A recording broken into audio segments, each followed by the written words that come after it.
Hey, what's going on YouTube? And welcome to this month's Beige Carpet After Party live stream review. We just got finished watching live stream number 71 for our FFBE here on August 13th, and we're here to talk about it. So hopefully you're ready for some fun. We've got some wonderful guests lined up. I'm going to let them go ahead and say hello, and we'll start at the top of our list because it's in alphabetical order, and that's all that we got to say about that.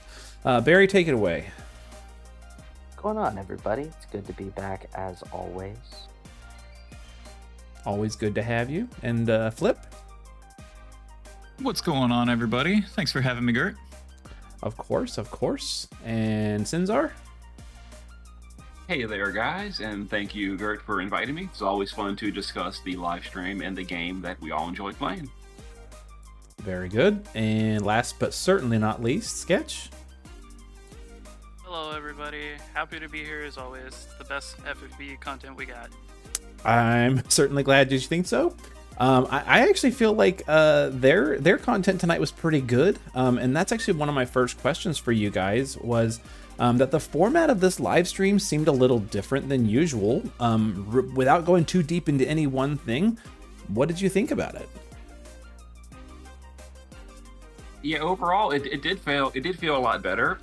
It just felt more organized, more to the point. It didn't have a lot of the fluff, like we didn't have goofy game show games. We didn't have a lot of stuff wasted on things that, in my opinion, a lot of people don't really care about. It was, it was on topic, on point. We had minimal technical issues. There was a very, very small one at the start. Oh, don't worry, I got a screenshot of the technical issue. It was great.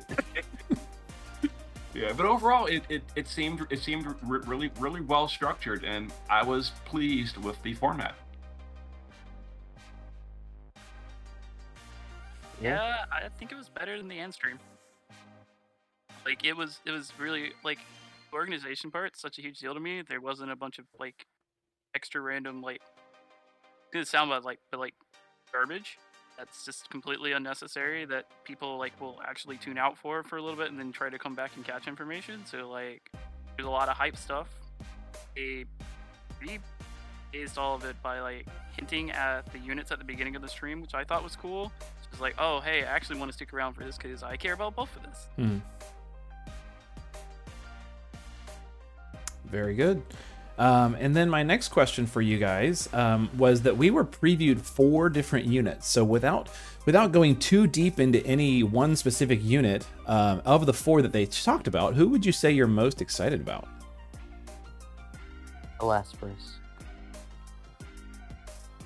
That's all. Yeah, Ellisperis. You said 4 units. I'm thinking in my head, wait, there's only 2 units. But no, there really was 4. There was, and 2 of them are so forgettable. I literally forgot them after the stream ended. But yeah, there were 4 units, but no, there's only really 2 that matter. And Ellisperis is for me as well, the one that I'm interested in. Cool. I'll rephrase that a little. I think that I can be excited for Ellisperis kit, but I do not like Ellisperis as a unit. Ooh, well, I think we'll have to hear more about that as we get into this. I'm on the opposite side. Still more excited for Lightning. She's like my second or third favorite Final Fantasy character, period. I was going into this expecting 0 buffs because like while we might have gotten a buff, I was expecting more on like the Cloud level where it's completely ignorable. There'd be no leader skill change, no like major influence of her, but like you got massive buffs and one of her buffs, which we'll talk about later, lets me use more units that I really like with her than I would not have been able to before. Pretty cool. For me, it's a tough call. Like, I'm not like a huge Lightning person just because I actually never played 13, but I like the utility that they described, and I'm a big fan of that. But then I think Ellisperis also looks really cool and brings a lot of utility. Sounds pretty neat. So I'm kind of splitting there. Question number 3. Early on in the live stream and then towards the end of the live stream, they mentioned adding people to the live stream, saying like, who would you like to see? Obviously people were throwing up all kinds of stuff up in chat, but who would you guys like to see them add to the live stream if they added people to the live stream? Me. I would like to be in their live streams. I would have so much fun with that, and they would never allow it. It would never be okay. I am nobody. And they wouldn't want to hear me talk about the lore that the game doesn't have for that long. And this is the only time I'm going to mention it. Carry on. For me, the people I would love to see added to the live stream, and this might not be what you're expecting, is I would love to see members of the unit development team on the live stream. People that the actual person that, you know, designs and comes up with the concept for new units. I'd love to see them on the live stream to maybe explain a little bit why units are the way they are. Like, you know, why is Richt such an amazing unit? Why is Kier such a terrible unit? Obviously, they're never going to downplay their own product. They're not going to tell you. They're going to probably try to. They would probably try to tell you Kier is a great unit, and these are the reasons. But I would love to hear those reasons. Like maybe I'm overlooking something. Maybe, you know, Frostblade Frievia was never intended to deal damage. But I want to hear from the horse's mouth the reason some choices are made for units, because the quality level of units is so all over the place. Some are amazing, some are just what happened here. And I just love to hear more of their design philosophy, their reasoning, their ideas, etc. I can agree to that. And I can also say, like, I would like to see the people who design some of the content have their hands in some of the bosses, and why some of them are steamroll easy and some of them are incredibly difficult. What about you, Sketch? I pretty much disagree with Flip. Like, that's what I was, like, content designers and how they decide what is okay at what levels for content. Like with Clash of Wills, like what made them get to the point where, like, the last Clash of Will of the cycle is obviously a lot harder than the first one. What made them come to that decision? Have they received any feedback on that may change that? Like, I personally would like there to be, like, actually, I'd like us to, this is just a me thing, but I would like us to have all of our Clash of Wills be hard. It's like, this is my favorite content. I don't enjoy Dark Visions. So, like, if you make my favorite content hard all the time, makes me put more time into it, instead of a couple of them being, well, this rank 1 took like 30 minutes. I can say that with, like, a little asterisk. Like, 99 without mods shouldn't be hard. For, like, the people who just kind of want to get it cleared. Oh, yeah. I'm talking about just with mods, for sure. In all seriousness, I'd actually, not so much about the people that I'd like to see on the live streams, but one of my favorite things that they ever did historically on the main YouTube channel was actually show people on the team, and it was, you know, Doswell and Shali, playing the game and clearing content and clearing trials and doing a bunch of actual in-game things with units that people might not have done. Like, I remember the old, I guess it was Victoria Reflect Fyraga clear on somebody. I can't even remember who it was at this point. But just watching them actually play the game and playing the content with, you know, the stock phone device that they use for all of the footage, it would just be really nice to see them actually showing interest in the game rather than these, hey, can you navigate Earthshine blindfolded? I mean, because that's not the game. The going in on that a little bit, I would like to see, because last time I heard he still works there, as I would like to see Dasol again. It'd be nice to see that old familiar face for at least one stream. Just for an interview or something. Yeah. And even if not, I hope he hears this and knows that we miss him. There you go. I actually did not have a goal in mind of who I was looking for you guys to say. I genuinely wanted to hear, like, what you guys thought about who should go. I'm right there in between Sinzar and Flip, which is funny because that's where I'm positioned on the list of people talking. Is I would love to see a conversation between the unit designers and the boss designers, just to, like, see how they work or what they do together. Do they actually interact at all, or do like operate completely behind closed doors? Like, I would love to hear more of that, like, behind the scenes type stuff. Here's how that conversation would go. It'd be like, oh, hello, nice to meet you. Sometimes it feels like that, and other times it doesn't. Wow. We were just talking about that right before we started recording. It's just, there is a very clear and apparent lack of communication sometimes. Maybe not every time, but sometimes, because it's just so baffling how stark in contrast we can get from the units that were provided to the content in front of us. Yeah. It doesn't make a lot of sense a lot of the time, but I don't know. I'm not going to sit here and try to hypothesize. Funny stuff. But speaking of behind the scenes, there was this beautiful little moment, and I was so glad that I was paying attention and caught it. And it was this right here, where somebody accidentally turned on the cameras, and we got to see them just like sitting there for a second. And I just want to say to Justin, I don't know if it was you who pushed the button or what, but you commented on being visible. You know, it happens during streams. There's a million buttons on my screen right now. I accidentally click things all the time. It happens. So it was just. I'm glad you guys were smiling and could just play with it, so that was fun. But there was the one technical issue that occurred the whole time, which I think that's a big improvement. So that's good stuff, guys. But they went straight from that and just like bullet train to heck, right? We were just like flying through slides and pictures. It was a ton to keep track of. And here's where they started. Wondrous Flash Lightning. So we've got our first of 4 units that they talked about. Powerful physical attacker focused on 4 different elements. New global exclusive abilities for Clash of Wills, allowing her to do more damage in Clash of Wills, and updates to leader skills, which we're going to talk about in just a second. So I don't really know a whole lot about this unit from the JP side. I know a lot of people are really excited. What can you guys tell me about this unit?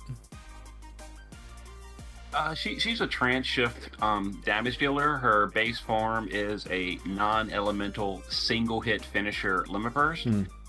Slightly lower modifiers than the shift form. The shift form is a chaining. I think it's triple bolting strike, either that or triple absolute mirror. I think it's bolting strike though. Triple bolting strike. The shift form is locked to lightning. It's a physical. You can imbue it. It's a higher damage than the shift form. She is a trance shift. I think I mentioned that. Other than that, she's got some support-ish stuff in her kit, some like mitigation buffs, some buffs for the party, anything extreme. She does have, I think, 87% breaks in the kit as well, which is usable, not the best, but you can use it as a backup. But the main thing is she's just like, you know, a 750 leader, and unlike the crystals category, there's a wider selection of viable units in the rebellion category. And it's overall just a stronger category as a whole. And she's pretty much my go-to for turn 1 OTKs in the JP server.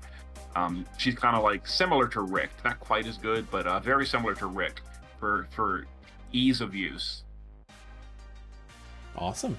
Thank you for that overview. That's great. Why do you say, I'm sorry, Sin, why do you say that she's not quite as good as Rick? Because Rick also breaks. Rick is on his LB is an 88 break. Both of them do the weapon and perils on the LB. Also, Rick self buffs 250 LB damage on the LB as a passive effect. She does not, so she has to have someone buffing the LB damage in the party. So Rick's LB just has more all-in-one instead of lightning. So then, pound for pound, all things included, would you still be running lightning in a situation that you could bring Rick, or is Rick still going to be the superior option for things like first turn kills on the global side? Truth be told, assuming the resistances are equal and using lightning was fine, I'd actually bring lightning, just because Rick, while he does have more all-in-one in his LB, he also needs Ace on the party to be the leader, and Ace is not good for turn 1 OTKs at all, whereas Lightning is the leader, so you don't have that dead slot of Ace to lead the party with Rick. Got it. Makes sense. Were you going to say something, Sketch? Oh, this is great. Awesome. Like, I mean, I guess I could say something. Basically, like Sinzar was saying, like, Lightning still sees use in JP for some stuff, and she's not the top of, like, the charts anymore, right? She just has uses. Like, it says on there, like, this Lightning, in my opinion, did not need buffs. You can make the argument, well, global exclusives, whatever, but, like, as far as a unit goes, she wasn't one of JP's bad units. right? Like there are several units from JP that are just like, why are we even bothering? Like, and to be fair, we've had a couple of those in global. I'm sure you guys have heard from Sinzar, but like, JP did a good job, at least by JP standards, of designing Lightning. She's a fan favorite, and she's not somebody that you feel actively terrible for pulling for. Because like, let's be real, there's some all fantasy units that are just like not very, very good on release, or like they just get skipped over because I don't think people will pull for them or they don't care about them. But like, it's just really nice that they ended up giving her buffs and stuff. Yeah. Yeah, just to expand that a little bit, it is very strange the way Global does this. Instead of buffing the bad units, Global overbuffs the already good units. No, I'm serious, because like they did the same thing with Rain. Like in the early leaders, we had Deoxys, Rain, Lastwell, and Zac. Which of those four needs buffs the most? Lastwell. It wasn't Rain. Yep. Yeah.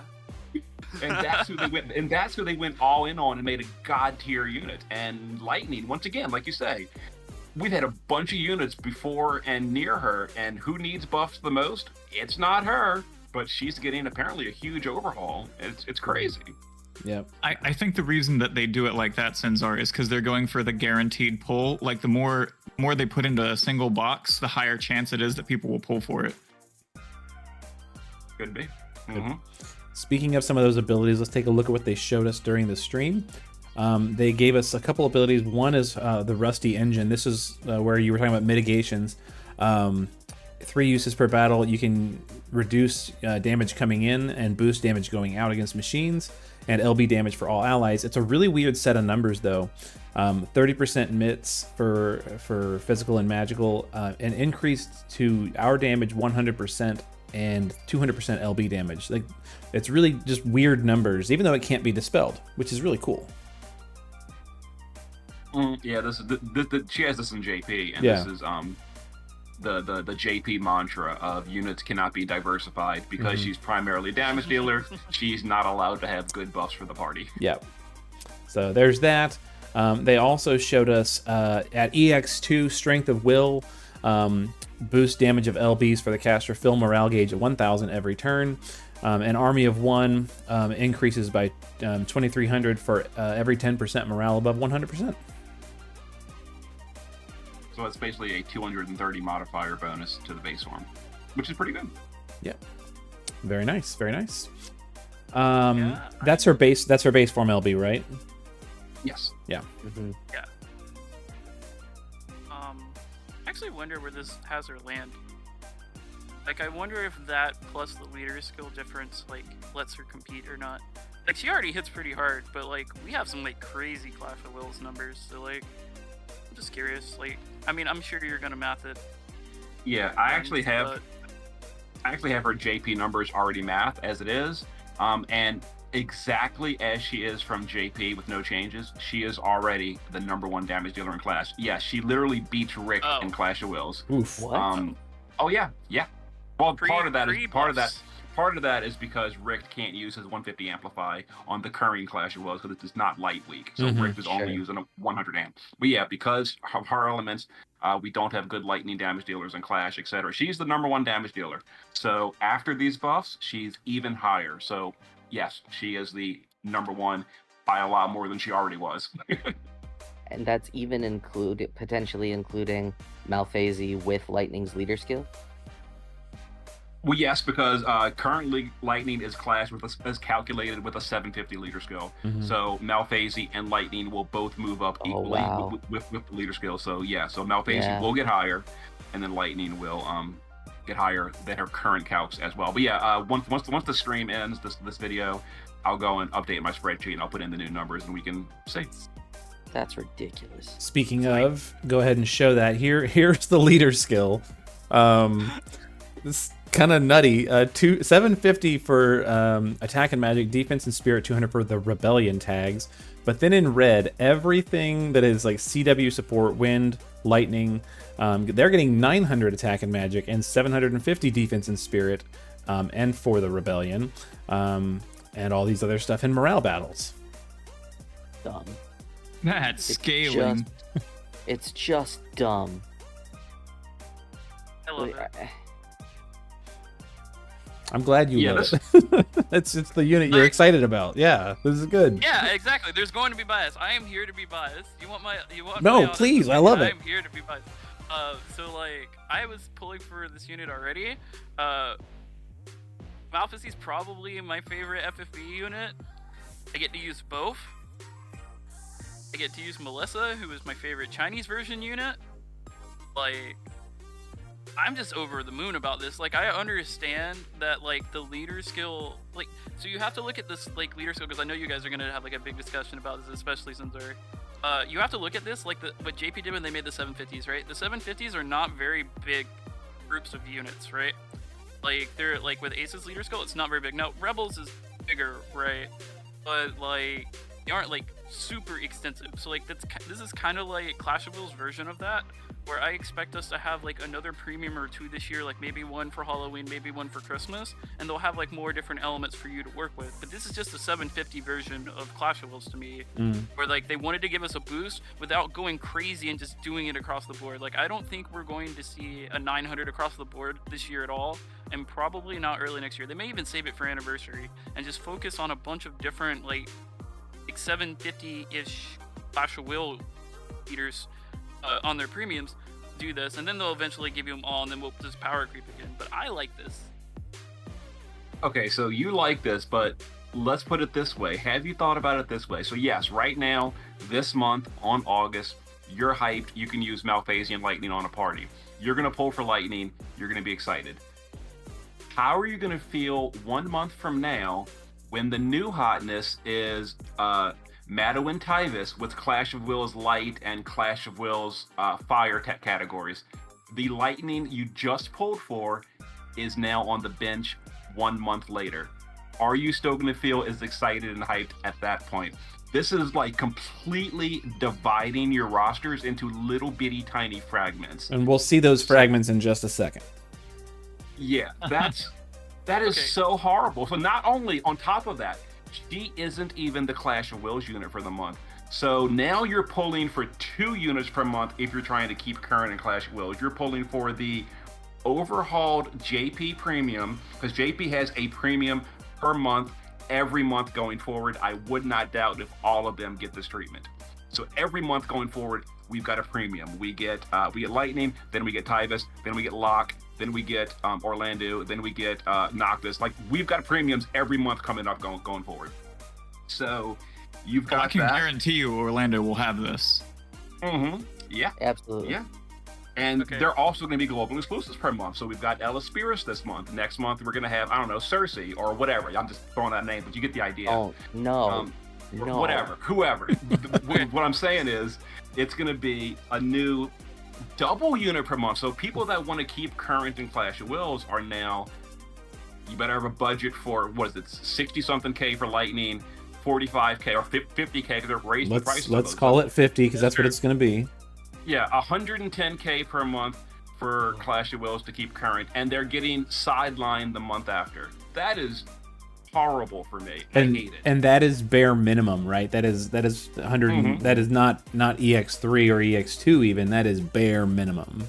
If you want to pity. Let's not pretend for a second that we're not stepping into the time of year where we get collabs every 6 weeks too, because we're getting into that holiday season push, which is pretty much brutal from, what do we want to say, end of September until end of September, 3rd week of February. Yep.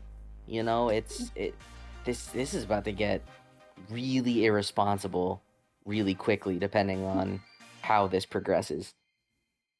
Okay, so like, there's a lot to reply to here. So, all right, so when I am viewing this as hype, right? I am viewing this as, this is my favorite game mode, and me trying to find different ways to rank ones with units that people already don't use is fine. For people that want the easiest, or like need the easiest because they have like issues like playing the game with mechanics or something like that, this is horrible, right? But for somebody that already tries to use off-meta stuff, like, I will find a way until they power creep me out of it by being like, you can't do this anymore because the boss requires this, which we haven't got to. Like, I have not felt forced to have an EX3 of the newest unit rank 1 Clash, like you need EX3 units. You have to meet the star requirement, right? Mm-hmm. But like you could just have EX2 of the unit, right? And like yes, just EX2, but like it's not always you have to have. Now there's been some ones that have been like really awkward.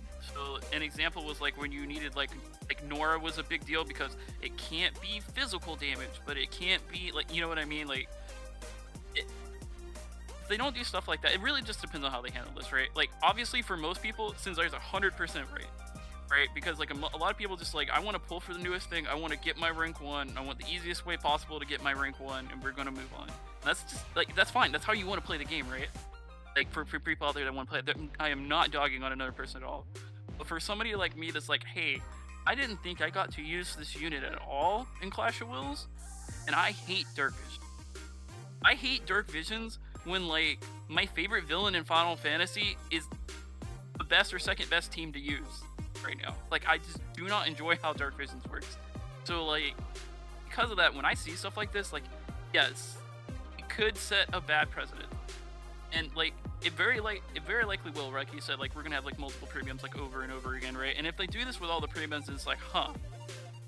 But we have two types here, right? There's only so many elements. It could happen a couple of times, but you should be able to find after like we get like 4 or 5 of these, should be able to find the elements. Like I'm sure you have enough of these at some point, right? Where you can just use the one that you need to and then just use those elements. You don't have to actually have all the units, right? Like it might suck a little bit in the beginning, but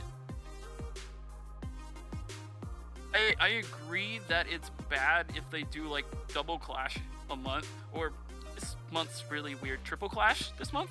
Like if you want to count courier, which that's a whole nother tangent that I'm upset about. But like if they do premium and then they do Clash of Wills units, right?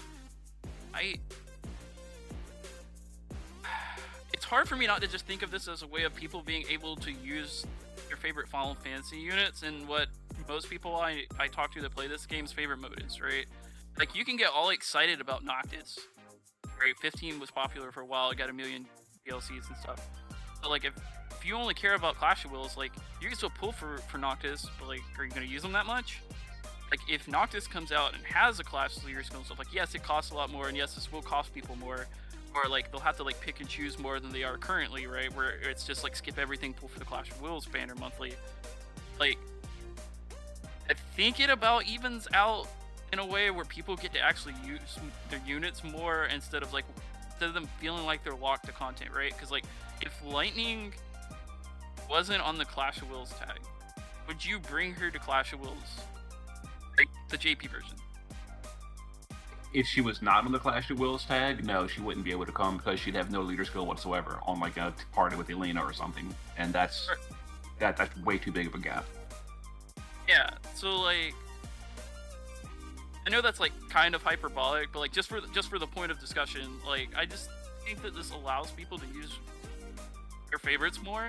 And like I am biased, like I'm going to admit bias here. This is a unit that I was excited for, right? There's going to be a lot of people that don't care about Lightning at all, right? Like when Squall came out, I didn't care about it at all. He got buffed, still didn't care. Strongly disliked the game. But like for some people out there, they love Squall and they were so excited about the buffs that he got and was able to be used and stuff. So like I kind of hope that I hope it's not every month, but maybe that's how they handle it. We have a lot of content coming, but this will allow people to use more units. Or like, let's say your favorite FFB character is one of the season 4 guys. Like I don't really keep up with season 4 stuff, so like one of the season 4 guys is your favorite. You just like how he was in the story, right? And he gets a unit and the unit's fine. You feel bad pulling for him because like now we're up to 50k banners. You're like, I really want to pull for him. I hope I just off banner him at some point. Like, that feels terrible. Like you should never rely on off banner as somebody that got their first original Tyvus like 2 months ago. Like it just never had one. Basically, I think this allows people to play with more units, and while it does have negative things that could follow it, which are likely, right? I don't think it's quite as bad as it looks at first glance if it lets people play with more things that they want. However, for people that like, obviously I'm going to pull a Clash once a month and this is my only pulling for the month, and everything else I have in my collection is just off banner stuff that I've gotten either for free or while pulling for the Clash units, like this sucks, right? The amount of lapis that you're going to have to spend goes through the moon. If you want, you're going to need minimum EX2 on both, right? If you're going to want to run them if you're going to run them in parties, assuming everything else is already EX3. We don't know what lapis amounts are going to be bad. Those could also change in the meantime. But like, there's a lot of like, different variables that are going on. It's even with bias, it's kind of hard for me to at least not be like slightly hopeful like this is good for the game and brings more people in with how big of a thing Clash of Wills is for the global format. So for me, this leader skill, I think what they really should have done is this leader skill is fine the way it is if they had also added a subcategory of all morale units at a lower percentage. Maybe like you're getting 900 for Wind Lightning Rebels, and then you're also getting 500, 600 for all other Clash of Wills. So like Dwayne, Ibarra, Richt, etc. You know, we're kind of fuzzy on the whole support thing, but you know, the units that don't fall under this special category, they could still come at like 500, 600%. Then I think it'd be fine, because then the custom units get a big buff, and then everyone else can still get a serviceable, usable leader skill at the same time, I think. Yeah, that's fair. That's a good argument. That's the only thing that comes to mind that I would personally want to change off the bat is I would like 500% across the board for Clashable units. Are already going to be way weaker than the specified people that you're bringing with you, so it's not like it's breaking the game in any shape or form. Plus, we don't know what's all going to be on the support category. I'm expecting it to be massive. We will have to see. They did give us some examples. I've got those on the screen now, of support, wind, and lightning units. Tony made sure to mention that there is an etc. at the bottom, so this is not all units that fall into these categories. We could speculate all day about who that etc. is going to be, but until we see it, we don't see it. But here's what they showed us. And so hopefully you've got some of these units, and if you're going for lightning, you can get them further enhanced, which has been pretty cool in Clash of Wills. So we will see. There's another slide of this later that has some updates to it too, by the way. Before we do though, let's go ahead and look at Lightning's STMR and TMR. So we've got a 237 two-handed attack sword, which gives bonus stats for Lightning, and Machine Killer attack and magic 100% on a weapon. And then for the ability, the Trustmaster, it is boost physical and magic damage against Reapers and machines by 75% when equipped with a gun or a sword. I think that TMR is fantastic. It's pretty cool TMR. It's fine. These are the same as for JP stuff. So for me, it's like, yeah, I've seen this, but yeah, they're good. They're good. Anytime I can get a 75% Reaper Killer on a materia on a TMR, yeah, there's a little stipulation for it, but I mean, we use swords. Swords are good. Can use guns often enough at this point that that feels worth it. It's double killer common. too. So I'll tell you the reason 99% of players will never use this TMR, because as amazing as it is, the builder does not detect these special weapon locked killers properly, so the builder will not equip this. So no one will know about it, and no one will use it, myself included. Oh, bummer. See, that feels like I have to use it out of spite now. Of course, that means I'm pulling for lightning, which TBD. Here's her vision card. Oh, what were we gonna say, Sketch? Not more excited for yet another STMR weapon? Hold your breath. Let's go Machine Killer. That's rare. Yeah. 100% no less. That's pretty cool, I think. Here's vision card, EX3 only, so obviously she's premium. We know this. Attack and magic 170 with percent magic and attack on it for anybody in Rebellion. So instead of like being element locked, we are Rebellion locked. This is a Rebellion card. LB damage 100, and then bonus stats for Rebellion category. So like your Rain or your Deoxys card, but for Rebellion units. It's actually slightly better because these special categories are creeping it by 650 flat stats instead of 500. Did notice that, and I thought the animation on it was really cool. The screenshot that I grabbed of it is not doing it justice, but that little blue road that she's running along like undulates, and it looked really cool. Somebody in chat was saying it was like their favorite scene from the game, so that's cool. This is a big one. Yeah. And then they showed us this, which made me chuckle. The other Rebellion category units, like Tulian, Yuffie, Dynast King Scion's Ash, and Cloud Strife. In particular, Yuffie and Cloud Strife do not have the tag as of today, but apparently they're getting it on Thursday, which is cool. And this is the first this is also the first mention, they mentioned this again later, of Tulian's Vidar getting upgraded. So we are finally getting confirmation of that. I am a little mixed on that, but we'll talk about that when we get to that specific slide. Yeah, we're coming to that slide in a little bit. Yep. But these are some Rebellion category units. So there you go. Yuffie's actually quite good for people that are fans of her after she gets this leader skill. So there are some Yuffie enjoyers out there. You definitely can get some use out of her. I just don't get why they didn't get this tag last week. I could have used them so much on that trial. Oh my god. I know. I know. Just trolling us. Yeah. It's a legit only answer. It was too much work to put it in one line of programming of stuff early. Only remake Cloud is a rebel. Cloud Strife, definitely not a rebel. It's true. Well, it's him at the beginning. He's at the beginning of the game. He's not a rebel yet. True. He hasn't acquired his strife. I like that. Thank you. And then they talked about some other units. So Sinzar, you said you just forgot all these even existed. So we've got Challenger of Fate, Hope. Ooh. I like the sprite. The sprite looked really cool. Like Alexander got really, really big in the animations. It was really cool. See, anybody who defends Hope realistically never played 13, and we already know that about you. I didn't, but if I understand correctly, you can see Hope's belly button. Isn't that true? Oh, I mean, wonderful. That's probably more interesting than his character. I made some sort of commentary once about belly button units being OP, and somebody was like, "Oh, so Hope is OP?" And I said, "Okay, I don't know." No. He is one of the characters in Final Fantasy. Okay, cool. He does fit that category. It's true. It's like character's a loose term for him, but okay. I agree. It's like take Noctis's most whiny moments, mix it with Tidus's optimism, and then make them like 10 years old. Oh. And you've pretty much summed up a microcosm of Hope. Okay, but back to, does he do anything like good as this unit? JP side? Field's good. It looks like a nice field effect, yeah.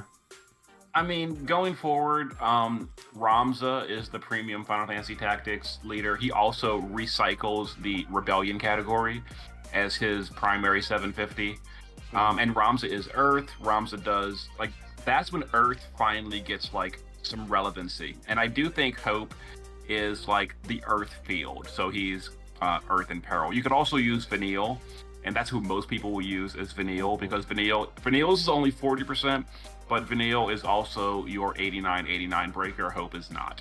So, we're gonna use the 90 breaker. We're gonna use the 90 breaker, but you left out 2 90s. Yeah. Yes, yeah. we'll get to that in a second. Speaking of what Hope does, they did show what his LB does. Oh no, this is just an ability that he has. Boosts a bunch of stats by 300 and increases LB damage by 300. And this cannot be dispelled, so that's kind of cool. Dispel always annoying. They did mention that Hope is an SLB unit, so here's his SLB. Reduces defense and spirit a whopping 80%, and activates an area effect. Yeah, it's so sad. Oh goodness. And it deals 300x earth magic damage. Yay. Oh, that's so neat. Yeah. His damage is real bad. Just for perspective, there is a 4-star base that does an 84% break.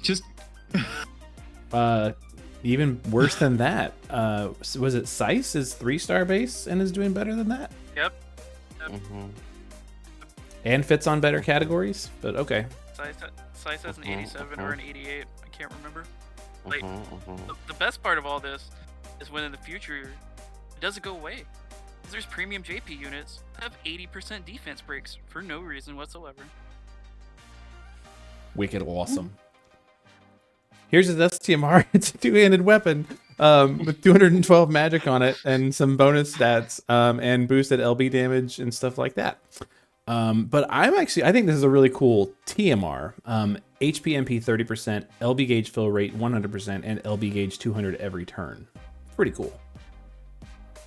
It's not bad. It's not bad. Isn't that just a comparable version of like Ayaka or Lotus Fina's TMRs? Or STMRs, I guess. Well, those give bonus stat, or those give stat buffs as opposed to just flat MP and HP. Mm-hmm. Or percentage MP and HP. So I don't know. I think it's cool. I would use it. But then you admit that you pulled a copy of Hope. This will be a hopeful off banner. I hope No, I hope your hope is never ending. Oh, never ending. Absolutely. I'm like the annoying optimist. Yeah. Yeah. Oh, now it's time for Gert to be pulling for a unit and pull a hope. And the game's telling him to keep having hope and keep pulling. Ugh. Oh. Don't do that to me, man. Don't make him challenge his fate. Can we get some more puns in here, please? I think these are they're kind of whatever. As is this. Oh yes. This is so exciting. Let's talk about 25% LB damage and 500 magic. Is this given away for free? Is this one of the cards that you pull like whenever you get any envy? I would love that. This is our new benchmark of just utter feces tier cards. It's so impressive how bad this is, and I can't even wrap my head around it that this would be allowed to exist. The sprite, like, it's cool. at the point where it, like, Gumi gives me this vision card, and I can say, "No, it's okay. You keep it." Mm-hmm. Yeah. And I'd rather just not is get that it. is that though because we have so many of like the premium cards? No, it's still just bad all by itself. I would rather have that copy and paste series card to this. All right. Because at least the series cards give you like 50 LB. It's true. This is a series card though. It's locked to Final Fantasy 13 units, so it's. But they heard us so it's complain about even better. copy paste. Yes. Yeah. They heard us complain about copy paste, and so they changed it slightly. We'll show Hoping you. that if we give you half as much LB, you'll complain about it half as much. You picked the wrong fight with the wrong people. Oh gosh.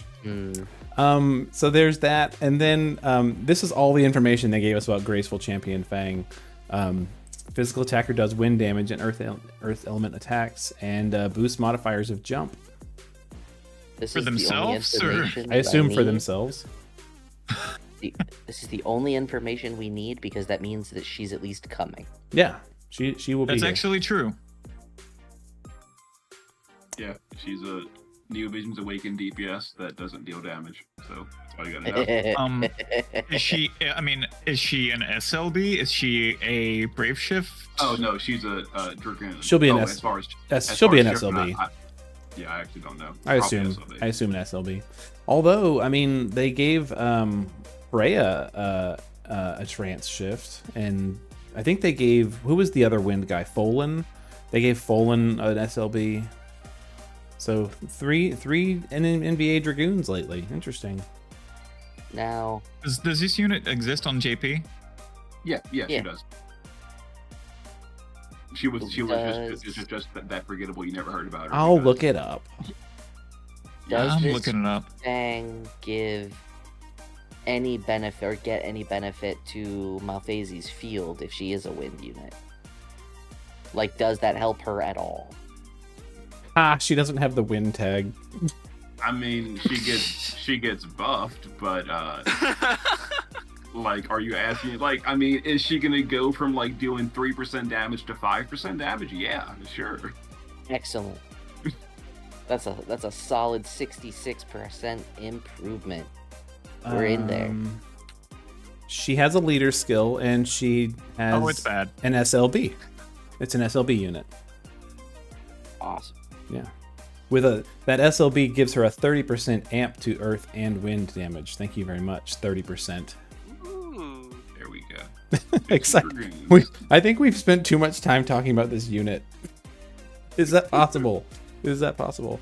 I think more exciting than this, did you have something else you wanted to say, Flip? No, I just looked over her entire kit, and she's absolutely terrible. Yeah.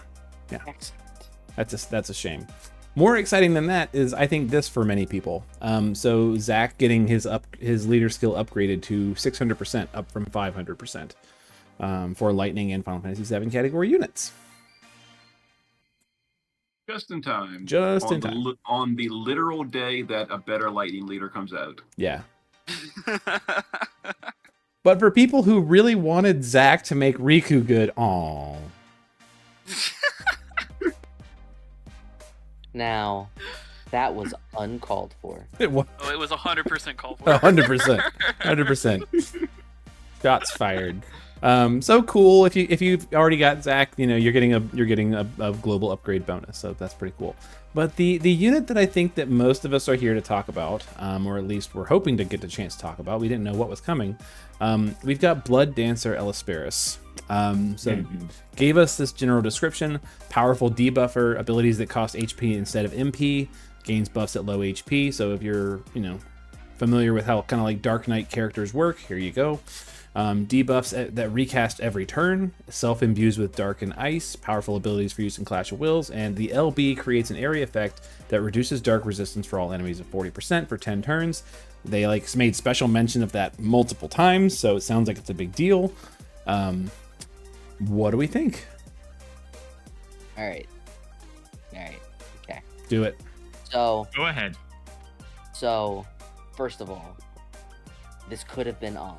But second of all, she's really good. And I'm really, really excited that they finally gave us something that's not just a generic damage dealer, because that's all that we've really had for such a long time. Even the ones who actually do decent things at the crux of it all are still just damage dealers that will be power crept in X amount of time. Meanwhile, we've still been holding on to this hope that maybe something comes along that will creep Kaito. And yeah, Richt has helped a little bit with at least some of the, cancel the debuff skills. Great, cool, fine, okay. And then this shows up, and now all of a sudden, while the elements don't make a ton of sense relative to what the flavor of the month seems to be, hopefully next month is in fact not a fire and light Clash of Wills, in which case then what's the point of this existing at all? However, it's absolutely magnificent what they've done with this unit, other than the terrifying implications of it as far as what her kit does and what that will likely mean for at least the power scaling of this Clash of Wills and potentially into the future, which we'll come to on the next slide, I imagine. So, pop quiz for Sinzar. Any good dark units coming that really want this 40% field? Yeah, I was actually waiting to jump in with this. So, like you said, they really pushed to sell that field, because the next big boy dark damage dealer coming up is Nelica, and the big selling point of Nelica is her own 40% field, the exact same field. Oh, really? The exact same field that Nelica brings herself. Awkward. So they want to sell you the field and then resell it to you a month from now. All right, so buyer beware. Will they then skip Nelica? Or will they boost Nelica to 50%? No, it's historically they make you pull for the global exclusive unit, and the JP unit comes out, and it's just bad. I don't know. I see this unit as a weird global apologist for knowingly skipping Cater. To me, this doesn't bode well for us seeing if Vanille shows up.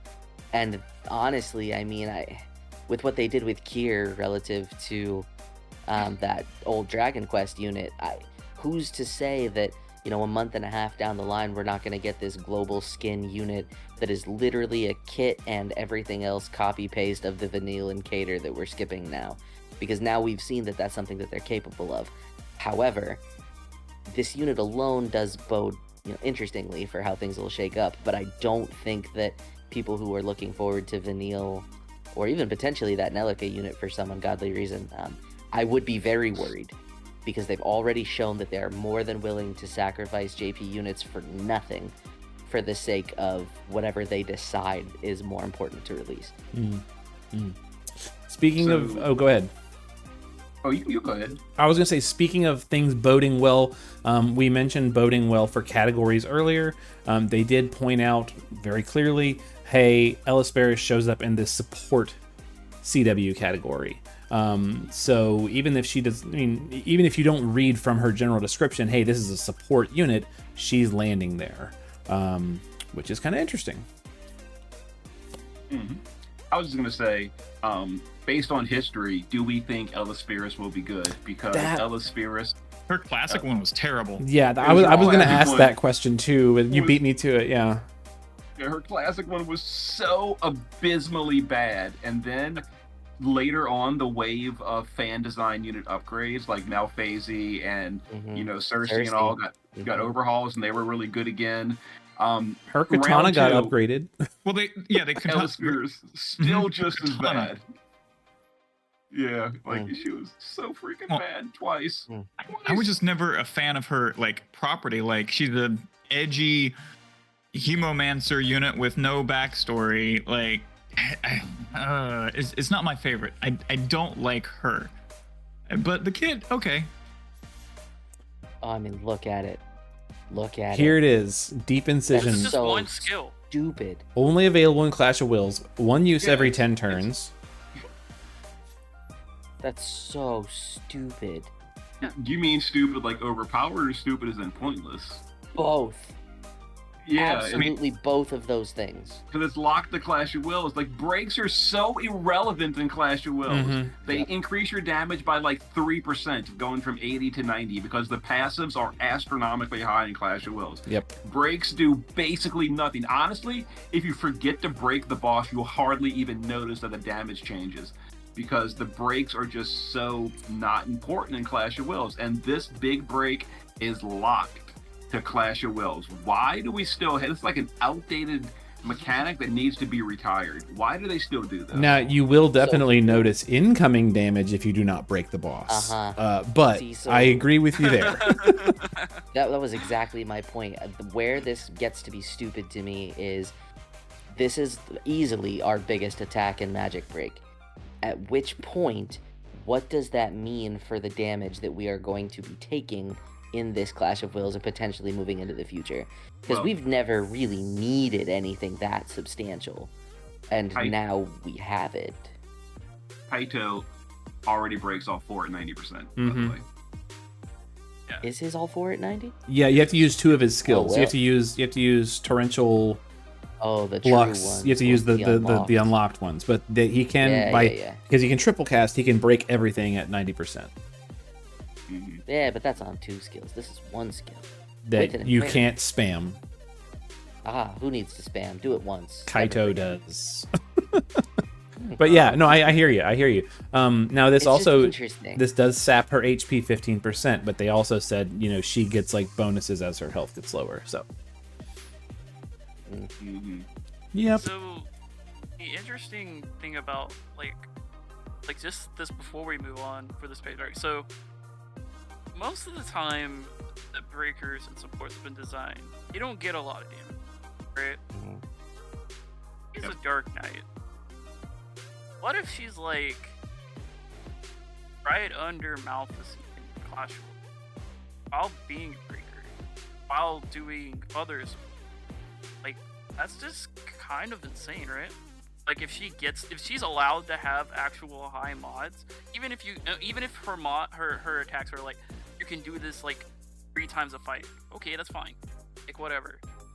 Like, she gets to deal damage, which I assume she's going to do at least decent damage. She's a Dark Knight, talking about getting effects when her HP gets lower, unless maybe when she has like super low HP, she does AoE killers or something. Who knows? That would be cool. But she deals a bunch of damage. It's going to be so slot efficient. The thing is, you're calling her like a breaker with damage. The issue is, so if we're going to Clash of Wills, who are we taking? Obviously, if you're even sort of current, you're taking one of two tanks. You're taking Abigail or you're taking Elena as your tank. Literally, both of them break all the stats at 85% or better in Abigail's case. So you've already got an 85 plus breaker, full uptime, etc. No loss to use them. It's part of the rotation, etc. So really, you just have to judge Ellisperis pretty much on her damage or her utility kit. Like maybe, Kaito's got 4 killers at 200%. That's kind of justifies the slot by himself. Maybe Ellisperis does 4 other killers at 200%. In that case, we've got a killer buffer with, 75% of the meta's damage. That'd be amazing. I'd love that. I wouldn't even call her a breaker. I'd say my buffer has damage. Well, in that case, I'm totally behind it. I'd love it. And they did put her in the support category, so maybe.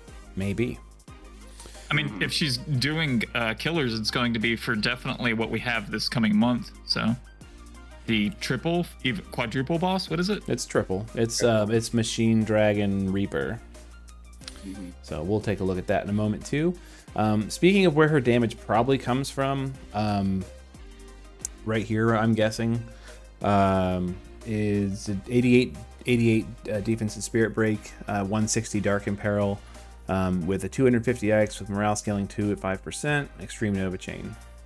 So that is extremely bad if it doesn't have more modifiers in the kit. If it does, okay, but this by itself is 290 in Clash, 250 out of Clash. That is like 2 years out of date.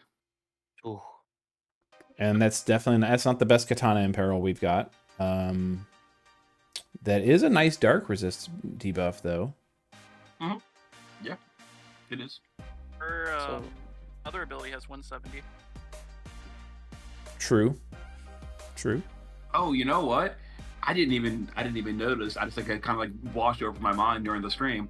That confirms she's a freaking super limit burst. I hate that. Oh no, she is. Yeah, they said that. Yeah, it just for some reason didn't even register with me. I was kind of hoping she was Brave Shift, but oh god. Nope. SLB. Not. I guess not. So Sinzar, tell me how you really feel about her. I mean, one SLB fan. I mean, SLBs, they can be okay depending on the unit. For example, I feel like Abigail is totally fine as SLB. She really is. But a lot of units, though, I'd still rather Abigail be Brave Shift, regardless. But still, I don't know. I mean, the double gear sets alone is just a great reason for it. Yeah, exactly. That's pretty much the main reason I really like Brave Shifting is the double gear. For sure. At least in Abigail's sake, I would argue for tanks in general, honestly. If their SLB just does what their LB does better, then it makes perfect sense. Like in Abigail's case, it's the perfect example. Her weapon imperil just got better, and it's an Omni weapon imperil, which is fantastic. Elena, obviously, for the way that she is designed, had to be a shift. But Melissa is a fantastic super limit burst unit because her SLB doesn't really matter all that much. It's nice, but it's not like you're not gonna lose a fight because your EX2 isn't EX3 and whatever. In this case, depending on how they structure the rest of her kit, the difference between EX2 and EX3 for her could be an absolute disaster, strictly from the basis of the imperil, since her other better imperil's on a 10-turn cooldown, unless you're bringing Melissa and just absolutely nuking her cooldown reductions for Ellisperis directly, which I'm sure they'll try to justify and say, well, just do that because you need to remove zombie anyway. But I don't know, man. I want 7 copies of her STMR, but as time goes on, I don't know how truly useful she's going to be. I'm really confused by the kit and the way that they chose to structure this. It doesn't make a ton of sense. I'm just really hoping that here was our sacrificial lamb to get the bad unit of the month gone, so we can move into an overpowered unit right after. I really hope that's the case. Yes, please. But then is your overpowered unit Lightning or Ellisperis? That is a good question. Speaking of parts of her kit that are a little fun, here we go. So we got the leader skill, 300%. Outside of Clash, 500% inside of Clash. Awful. Next. Yep. Thank you. We We still have Elena. Elena still exists, so you got to give us something better. Mm-hmm. Speaking of something better, here we go. Gimme. So Like 7 of them. Hey, 7 of them they right now. first of all, I want to just say that they said during the live stream, not a weapon STMR. Justin said not a weapon, which was kind of funny. And here we are. So it's 100% chain cap with LB damage at 100%. I love it. Very good. Definitely. Like it quite a bit. Yeah, that'll be useful on so many different units. And it's not just attack units too. I mean, that'll be good on like magic damage dealers too. So very very nice. And then Is it finally time to swap out my only Magister's ring to something else? maybe probably. Yeah. Like, I mean, especially if you have Ibarra cards. Mm-hmm. oh, that's another point. Like, there's so many things that cover that now. Like, Masters just got worse. This is just such an insane STMR. Like, I think this is definitely a top 5. I just don't know where I would have it in my top 5. But this is definitely a top 5 STMR for me. Like, this is the STMR that any single person can get, any account, and this is an upgrade somewhere. Mm-hmm. Like, if you have everything in the game, Mm-hmm. this is an upgrade somewhere. Like, this is I pulled Ellisperis off banner. I don't really want to use her. Her STMR makes whatever unit I want better. Yep. Like, that's awesome. More of this, please. I even think though that the TMR is really good. I mean, I know Agreed. attack could be higher, but for a TMR to have that much attack and to have 100% true double hand is really cool. This is phenomenal because 100 double hand in the accessory slot is extremely efficient. There's no alternative except for the time limited Titans, either TMR or STMR, that I did not get. Yep. And the builder wants to always put that crap on builds. I'm like, I don't have this. I can now get it. Yep. This is great. The only missed opportunity with this TMR for me is not giving Ellisperis herself 500 flat attack. That feels very odd given how they've structured things lately. True. The question I have is the TMR and STMR strong enough that if the unit is absolute garbage, will you pull for just these? Yes. I STMR personally alone. probably not. That being said, we just had the Armory step up with Kier. That means there's probably going to be a global exclusive special vision card on her banner. They haven't ever previewed those during the stream. Nope. They just always pop up on True. Tuesday. So that could justify it. TMR, STMR, and a potentially great vision card at the same time. That's tempting to go at least 25k or whatever the vision card costs. What was it? Yeah, But it's she's not coming this week though. She's the week tempting. after. No, she's 2 weeks. Yeah, we got a little time. Mhm. Either No, way, there's no time because Lightning is next.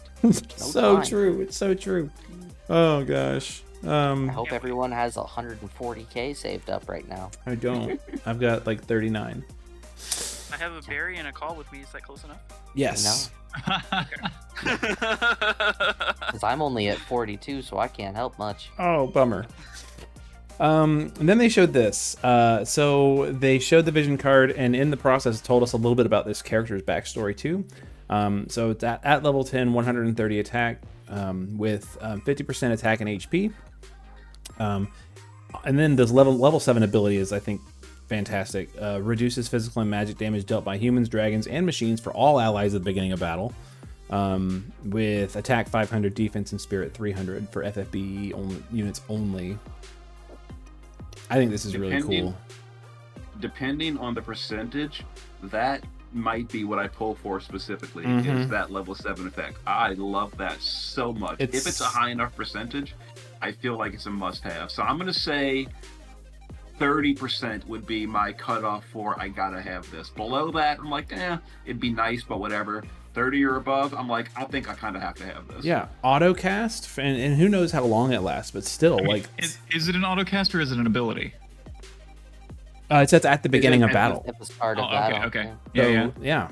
Just wearing this makes you potentially 30% tankier against those. So it'll probably be needed for that clash. Got it. Mm-hmm. And this clash is part dragon and machine.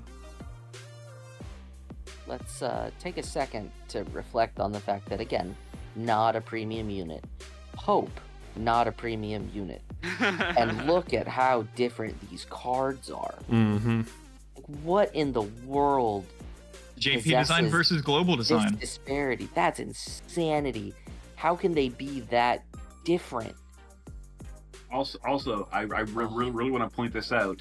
That is not locked to Brave Exvius, meaning you can put this on like Vanille in your Dark Visions team and buff your party if you want to, because obviously for the DPS you want to go with the 170s. Mm-hmm. But this can go on this can go on anyone and buffs your whole party. It's so good. So You fantastic. can create an entire slot efficiency by not having to bring certain units. Mm-hmm. Pretty cool. Obviously, you missed the flat stats, but still, it's so good. On Vanille, you don't care. It's true. Yeah, like also Vanille like TBD though. Mm-hmm. we're pointing out that if you are an FFBE unit and equipping it, it actually has defensive stats. You Mm-hmm. don't always do that.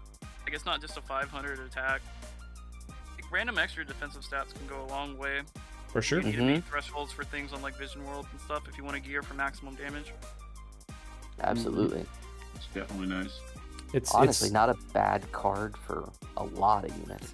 Which is funny, right? Because like you said, the Hope's Vision card was 130 attack or 130 magic with 500 magic on it for those units, right? But like all the other stuff that comes with it, this is like attack and HP with this really neat ability, like, and we're saying that's good versus 25% LB damage and some MP and magic. Like that's what we're looking for when we look at these cards. It's like, okay, if you're gonna have the base stats be that much lower, at least give us something cool, that we'll say, yes, that's exciting. We'll pull for this unit to get this card, Anyways, Yeah. they showed us some lore. Oh, before there were a couple things about the Vision card. So they in the Vision card they showed this really cool scene where like Mom and Dad are like training her to fight, which was kind of cool.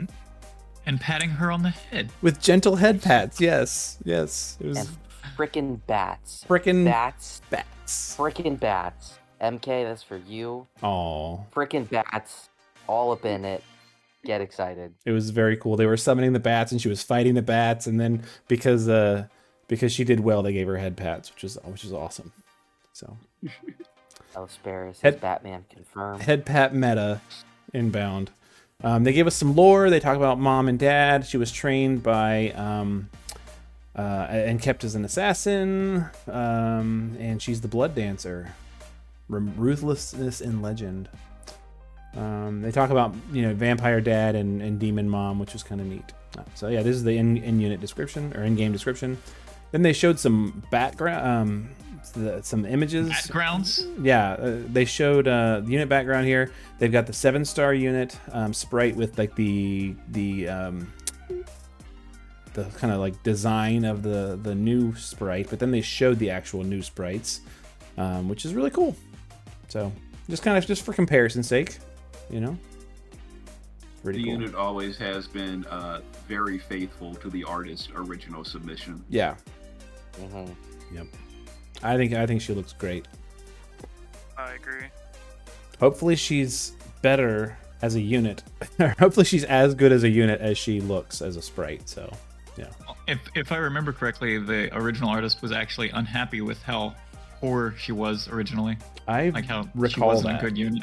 I recall. Oh, that. really? So wait, what was the problem? She was not faithful, you said? No, she was faithful, but she was a bad kit. And Oh, the artist was Yeah. very unhappy about that. Oh, trust me, I definitely would be too. Like if I went and made a really cool design like this, and then the game designers made the unit garbage, I'd be pretty unhappy too. I gotta be honest. Yeah. Does anyone remember what Ellisperis' original banner was? Was it her and Cersei, or was it her and Malphasey? I think she was. Or is it Malphasey and Cersei? I think she was standalone, wasn't she? I don't think so. No, they did two at a time. Standalone was Myra. It was like her and Malphasey, and then I think it was Cersei and what's the Beryl. It was Cersei and Beryl at the same time, and so then Go figure then that Ellisperis and Malphasey would be back to back. Kind of cool. No, it was Beryl and Ellisperis were on the same banner. That's who it was. All right. Is that what it was? Yeah, Beryl and Ellisperis. Maybe that means Envy Beryl is on his way.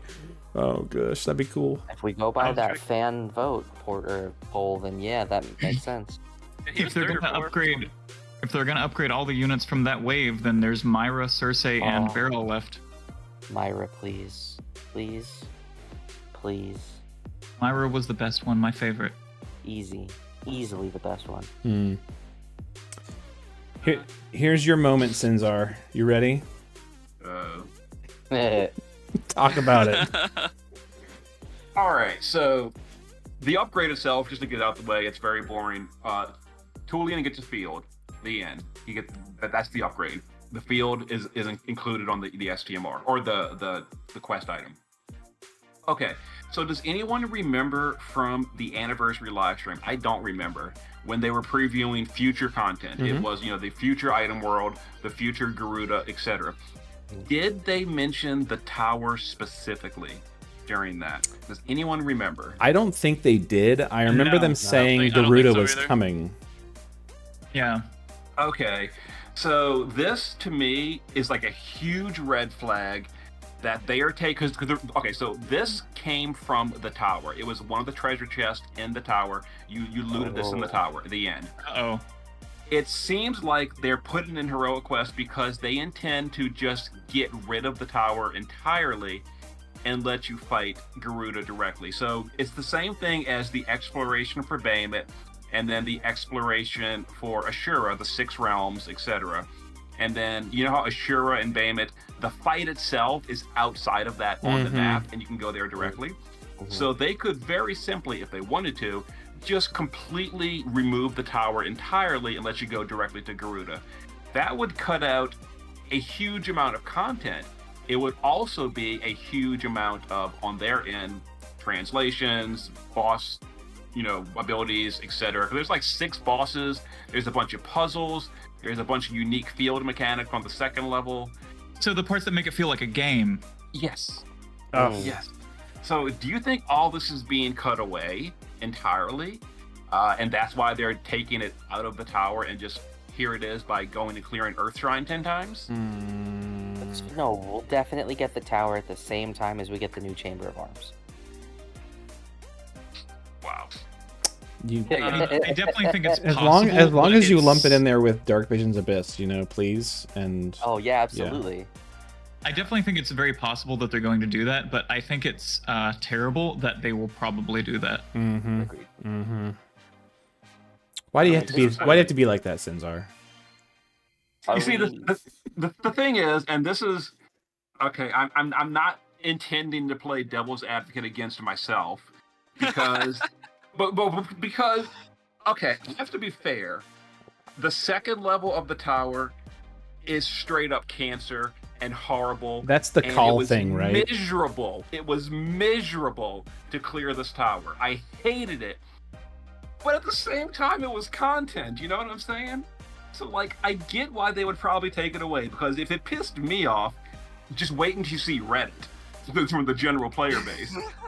But it's like so it's story, it's game, it's content, Yes, and cutting it. But if they were that worried about it, all they have to do is take away the field. The field is a 200% permanent evasion field on everyone, including the enemies, and that makes it. Yeah. Oh, and it's locked to season 4. So the only your answer is Cal, right?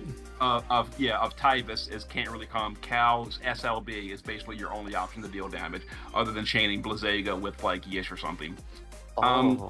So it was miserable for me. Yeah. But you can just take the field away and keep the whole freaking dungeon. There's 6 bosses in the dungeon, except just take the field away, and now it's fine. It's fine.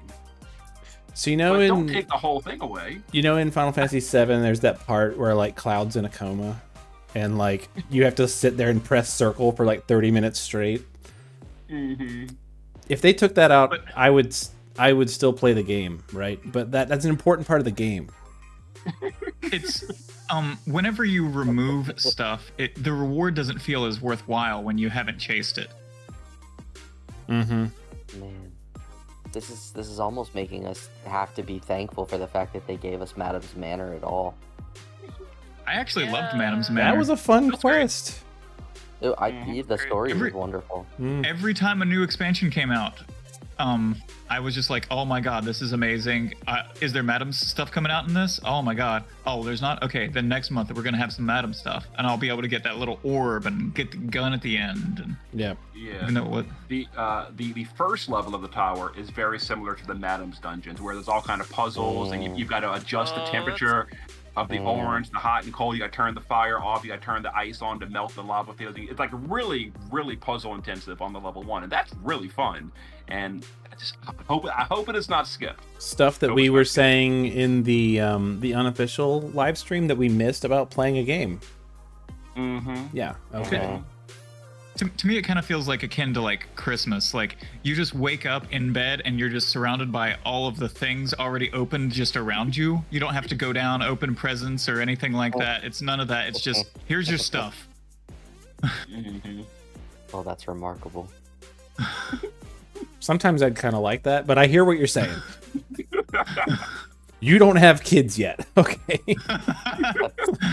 Oh gosh. Anyways, At Tulian's. this point, we might as well just DoorDash our rewards, and then it'll just show up one day. I mean, they kind of already do ship us stuff, which we're gonna get to that in a second too. Gosh. Tulian's here. Here's all the events that they're giving us for Final Fantasy 13. We've got the World Divisions event. Not surprising for a lot of people who kind of pay attention to what's coming. And then we've got an equipment enhancement event. Actually, 2 equipment enhancement events. One looks like a ring of some sort. Oh no, it's a scarf. And then one is Lightning's armor. Mm-hmm. Cool. So these fights on JP, I had the lightning, so I had the silver bullet for the fights, and I found them pretty easy. I do remember chat in JP on Discord from players that didn't have lightning were like complaining up a storm about how the fights were horrible because they didn't have lightning. So potentially could be challenging if you don't have a perfect unit for it. But they may also like do the global thing that they've been doing, which is to take some of those challenges away, like the unit requirements and stuff. They used to, but the past 3 weeks they haven't though. Like the one we just got, the rebellion category with 3 different rebel units.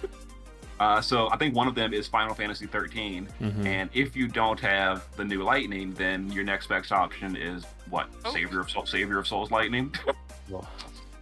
That's bad. It's not hope. Is lightning required to rank 1 the World Visions? Well, in JP, this was a non-shared, so it was required to get rank 1, but it was not shared in JP. Global has been recently changing all World Divisions to shareable, so I would assume they keep that same trend going. So that just really depends on where Global sets the milestone, because it wasn't in JP. So if Global sets it, the most recent one, it was pretty challenging to get that final milestone. So you definitely needed a really powerful party. Exciting though. I think World Divisions are fun events for people. So it's cool to see people like work together to try and help their friends like cap it and stuff like that. At least we got it. Yep. Part of me was kind of scared that we weren't getting it. Like, jokes aside. And I was like, well, I hope this isn't on the list of things that are getting cut. Because if it is... Oh, boy. Here we go. Perfect. They are cutting. You know what's missing from this? Is okay, we can't call them MOG events anymore. The box farming event Ooh. is not here. They did this for the last World Divisions. What was it? It was the Mana? it was the Final Fantasy VIII one. Yes. Oh, yes. yeah. Final Fantasy VIII also had a box farming event that they cut entirely. All the rewards were just put into the raid milestones, but the event itself was cut. I'm just noticing that Lightning's event is not here. So they are cutting an entire event. Wow. Well, if that means we're gonna get the raid, we may get Vanille. I mean, do you think that's staffing issue or what? I mean, I would assume if you asked someone from their team, they'd probably give you that as the reason. And I don't work on the game. I have no idea what's involved, but just from an outsider looking in, I can't imagine it takes more than someone's lunch break to translate the 6 different spell names the 4 enemies of the event use. What else is there to translate? There's no dialogue. It's literally 3 waves of some generic enemies with no dialogue, and each one has like a move set of 3. So you'd have to translate like Flaring Fist and Lightning Strike. Or and you don't even have to translate, just make something up. Even that, yeah, exactly right. Yeah, you can just literally just throw some names on there, and who cares if it's loyal to the Japanese version's names. People go past turn 1. Even better, yeah. Like it monsters have movesets. It can't be this big translation overhaul challenge to do a skill list of like 10 different spells for the entire event. That's all there is to translate. Plus, I mean, this is going to sound maybe ignorant, but like people speak multiple languages. I mean, especially like in places other than the US, people frequently speak, 3, 4, 5, 6 languages. Like how, I don't know. I mean, even if you left it in Japanese, I'd be okay with it. It's just the enemy's move name. Yeah. Anyways, content. You want content. I do too. Speaking of content, here we are. So finally we're here. Clash of Wills, Metal Dragon from Across Time, Cybernetic Dragon Asta, Machine Dragon Reaper, weak to Lightning, Wind, and Dark. This, I gotta be honest, I'm not happy about this. Which part? The fact that it's just a recycled boss. Now I know it's I realize the skills and the AI is going to be completely original. It's going to have nothing to do with the original Asta, other than maybe some callbacks to skill names. But and even the sprite is a new sprite, but it's still a recycled boss, even if it's slightly different. Like now it's the Metal Asta. Oh, yep. So I mean, give us just a brand new boss. I mean, I think they think we liked Asta, so they want to bring it back as like an homage. So I remember not the most recent live anniversary stream that we did, but one of the first ones that I think it was the anniversary from the previous year. They did like a vote or a poll of like what were some of your favorite bosses, and I remember Asta being very highly ranked on there. I feel like this sprite is a huge step down from what Asta used to look like. So here's absolutely. Take a quick look at what Asta looks like right there. And I know this is not gonna be level 99, but look at this.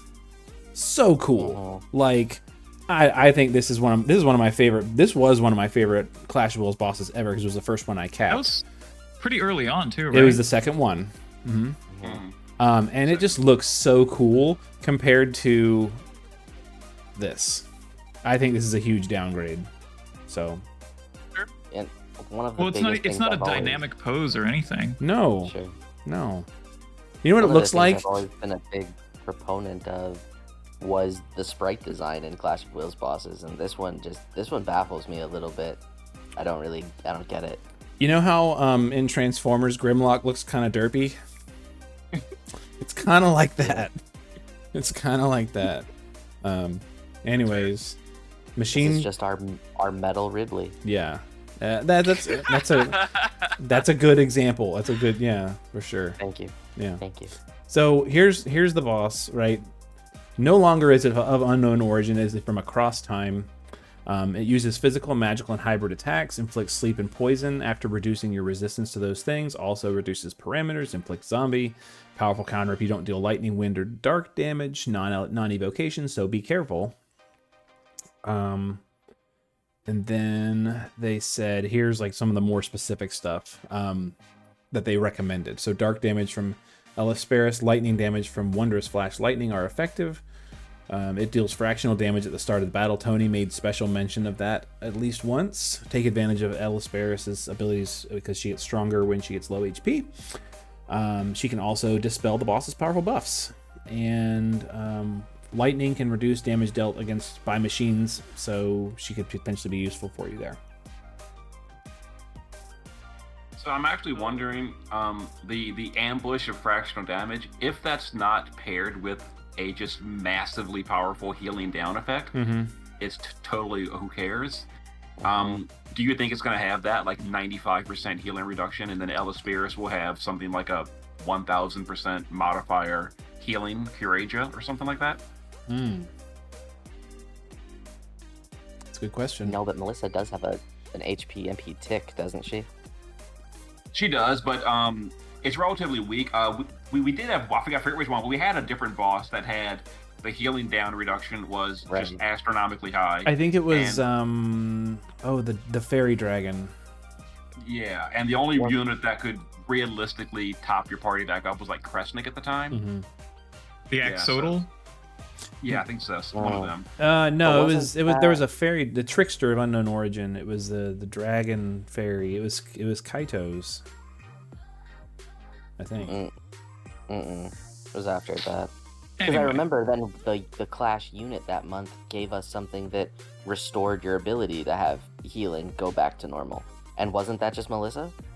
That Melissa has that, yeah. But we've actually had the healing down modifier like 7 times. The first few they did it. It was a total nothing, but they did it like 20% down. Then it went to 50% down, and all of these were just irrelevant until they got to like 75 and 90. Then it became like, okay, this is actually kind of an important thing now. Yeah. But at that point, is the answer not still just bring Melissa and remove that? It could be, yeah. But then again, it also does zombie, so what if it also preemptive zombie you? Oof. Melissa can remove that too. No, she can. Not if it's preemptive. Yep. Oh, that's fair. You're right. That could be bad.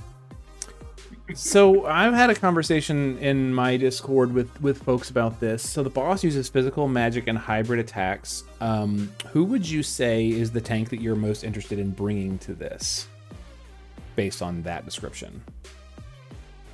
So if I don't pull for lightning, then definitely Elena, just to lead the party. If I do pull for lightning, then probably Abigail, unless the magical damage is irrelevant. The physical damage is a big deal. Then I would try my best to make Lilith work so she can deal damage while tanking. Yeah. And if that doesn't work, then I guess Runda.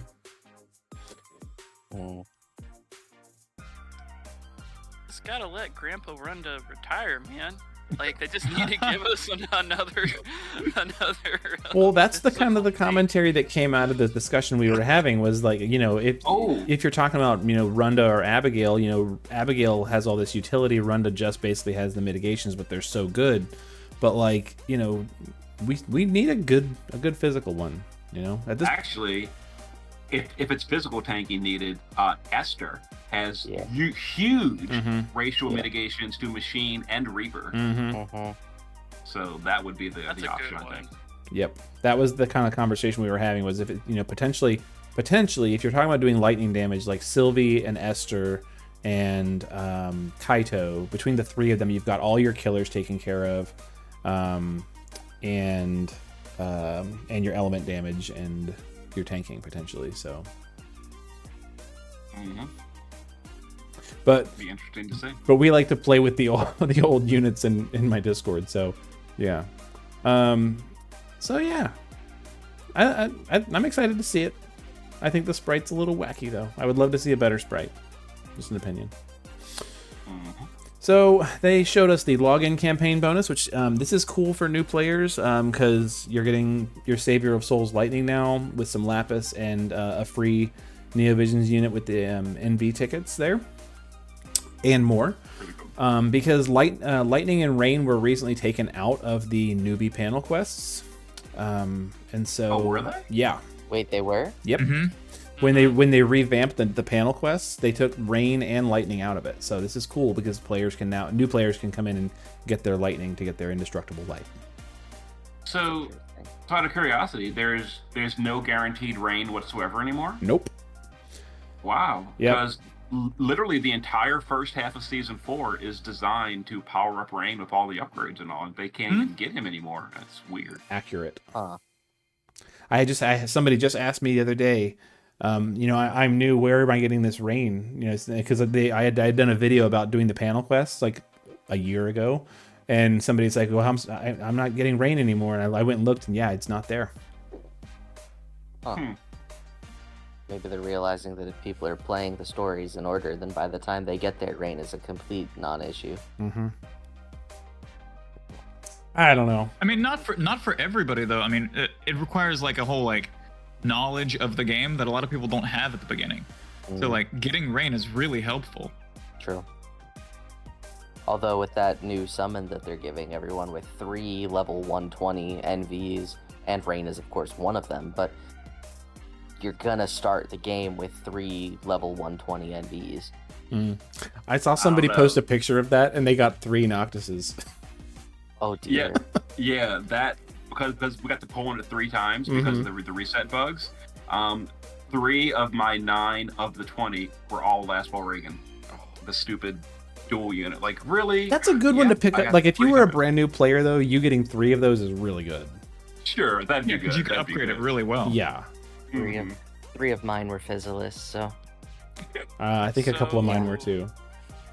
So, Sinzar, when did this lightning get her crowns? Isn't that due soon too? So, like, isn't that like? I think that might be worth mentioning. Oh my God! Yes, that came out this week in JP, the same week. Oh dear. Oh. And that was not announced on the live. Yeah, I was actually thinking about that during the live stream, and that I slipped my mind for this. It actually slipped my mind for my own video. I should have mentioned that. Yeah, it's where are they? Now, just to be fair, they're totally useless. They're basically useless. So it's not like we're skipping some big meta upgrade like we did with Bards. On the other hand, it's good for new players. It gives her LB on turn 1, so you have a 90 break on turn 1. Great for a new player. That's about all I can say about it. But still, it's like, don't skip upgrades. But yeah, where are they? Wacky. Make sure you log in every day, guys. And then they said they mentioned that they actually did this a lot. They said you might have heard us talk about this in a previous live stream, and then they like talked about something they talked about. This is one of those things. So they said future plans for Clash of Wills. We're planning to have bosses enter special modes upon reaching thresholds, because we've never had threshold attacks before. A boss might have a berserk mode and gain fiercely, or have a morale mode where it gains more morale for a while, for example. And they just said like these are some things that we're thinking about. That is literally how Clash of Work has worked since day one. Yeah. Like there are already certain turns that give you this big beastly attack. There are certain turns where the morale gauge will go from max to like -40, etc. Like, this is just how Clash of Wills worked. What? Yeah. What? Yeah. Next. But now it's new. Yeah. Now they're advertising it. This is a game mode and a feature. Thank you very much. Maybe if we're lucky, it'll coincide with HP locks for a nice novel concept. Wait a minute now. I know. So See, y'all are thinking too small on this though. But this reads to me as these are going to be RNG things. Have fun. I would love that if that was the case and it was RNG what the boss does for it. I've said this before. I don't like hard scripted bosses where it just follow an exact roadmap turn by turn. Exactly. I would love bosses to do random things per turn. That would be so cool. I'd love it. not random Agreed. Absurdity 6 times in one turn. Yes. Random within reason. Within reason. No chromatic wave. Yep. Oh, jeez. In So before Ginger Buff Man from across time for Christmas. seriously. Speaking of updates to how things work, so one of the things that they did not do during this live stream was a Q&A segment. Instead, they brought us developer information or something. They just said information, and so here's some information that they're giving us. And I think I've got to think that the reason they're doing this is that instead of like posing it as like, hey, here's something that we were going to tell you, but we're going to make it seem like people asked about this so that we were like answering a question. They're just dropping that so that we don't make fun of it anymore. And they're just saying, here's some information. And I completely agree with it. Like, do it this way, much better. Don't lie to me. This is better because you're just like feeding us what you want us to know. So cool. Previously, people asked about, and this is why I think that previously people did ask about, are we going to get a rerun of Vision cards? And they said, yes, maybe, stay tuned. Now they're saying, hey, here's just information, right? Global Vision cards Step Up Summon 2 coming, you know, between 8/21 and 8/30. Thank you. Information. Useful to know. So that is on a Monday, just as an FYI. Is it really? Mm-hmm. That's fun. The Monday before the Ellisperis banner. It'll run for 3 days. Yeah. That's exciting. And then this one was less useful. Maintenance periods. They're making efforts to reduce the maintenance periods as they start reducing maintenance periods sometime this month. And note that it will be longer if there's an update to the app. People in chat immediately started throwing up, so you're going to reduce the amount of time. Does that mean there's going to be more bugs or more problems? Like, I don't know that the maintenance time is like anywhere related to the number of bugs or problems we have. But I mean, if they're making it go faster, I've got to imagine there's more room for error. But I don't know. Does anyone remember in year 2 when they told us this exact same thing, which then led to our notorious 3 to 4 hour unforeseen circumstance stretch? Every single time. I remember in year 2 when that happened. They probably say something like this, like, we're cutting a staff member, and therefore it'll take less time because we're not doing that step. And then they realize that that step is needed, which is what you're referencing. Yeah, like people, a lot of people definitely care about this a whole bunch, and will go on Reddit and Discord and be like, why is maintenance taking so long? Like, let me in the game. Me personally have just like never really cared. As long as you give me an estimated schedule and I know, you know, when to set an alarm to log in when it's over, like I'm like, whatever, I'll just do something else for an extra hour or two. Not that big a deal. So the long maintenances don't really bother me that much. So I'm just like, okay. Whatever. As long as the maintenances don't almost prevent me from logging in for the day, like I remember some 19-hour maintenances. Oh, well, yeah, that's a little excessive. But I think the problem for us is pretty moot, right? So like, you know, maintenance for you guys on the East Coast, it occurs at like 9 o'clock or 10 o'clock at night, and for me it's usually around 11. Like I'm going to bed anyway, so like I sleep through it. I wake up in the morning, I wait an hour, I get some coffee, and I can play the game again. Like for people for whom this happens in the middle of their day, they may very well lose a day because they start maintenance and then they go to bed, and then maintenance ends in the middle of the night for them. So like, you know, like all of EU and Germany and yes, everywhere over there. Yeah. Yes. Yeah. I actually feel pretty bad for kind of like sort of making fun of people's complaints about this, because that is, I honestly didn't even consider that. You are absolutely right. People in Europe and Asia, yeah, this literally is in the middle of their day, isn't it? And then it probably ends like, for some people, you know, it ends at 11 p.m. and they're probably in bed and they missed it. Yeah, that is true. Okay, I'm a bad person. So for them, but yeah, but that makes sense. That really does make sense why a lot of people in those areas would get irritated at the maintenance times. I hear though a lot of commentary about how, like, you know, there are other games that do more and it takes them less time. So I mean, who knows how the code works? I'm not a programmer, you know, but I mean, it's an old game, you know. Yeah. Anyway, if they're gonna make it shorter, I'm glad. I just hope everything works. And that's not the end of it. So they also gave us this. So obviously there's been some stink about Masters crowns and Silver crowns and Gold crowns, and they're just flat out saying, hey, on 8/24 you're gonna get 10 more. Here you go. And then we're looking into ways you can get some more to get them kind of regularly. Stay tuned. You know, they're giving us information, so that's kind of cool. But they didn't give us information on if they were taking Silver Crown quests away. and that we were going to need these crowns all over again. Yeah, I mean, I'm not in a rush to spend my 10 free crowns, but you know, it's good to know that they're giving them to us. And it actually is really good for older players. No, for newer players. Like a player that just starts playing today, you know, based on what we know, there's not really any gold crowns coming in, period. Like you'll get 1 or 2 randomly from special events, but you're not getting gold crowns. And, you know, going down the road, 6 months from now, this player is hyped about the game. They love the game. They're super hooked. They've pulled every single unit in the game, and they're the kind of person that enhances everything. Well, as they're going back through these old things to like try to enhance things, like I can't even think of some of the older crowns, like the older ones that don't have silvers. Rain. They just couldn't. Yeah, exactly. They just couldn't. They couldn't enhance them because they wouldn't have these. So if they add something like, you know, in the Red Quartz dungeon, the Red Quartz boss also gives you 2 crowns per week. Ooh. That'd be amazing. Because then over time, those players could work towards getting that backlog of units, so they can feel satisfied that they enhanced everybody. Yep, I'd be cool with that. I was more confused with the number choice. Because like 8 makes perfect sense, 12 makes perfect sense, 10 is 2.5 units. Well, it basically covers the 2 that didn't get silvers when they were supposed to. It covers Cyan and Darkfina, and then it's 2 more for we're sorry, now shut up. Sure. All right.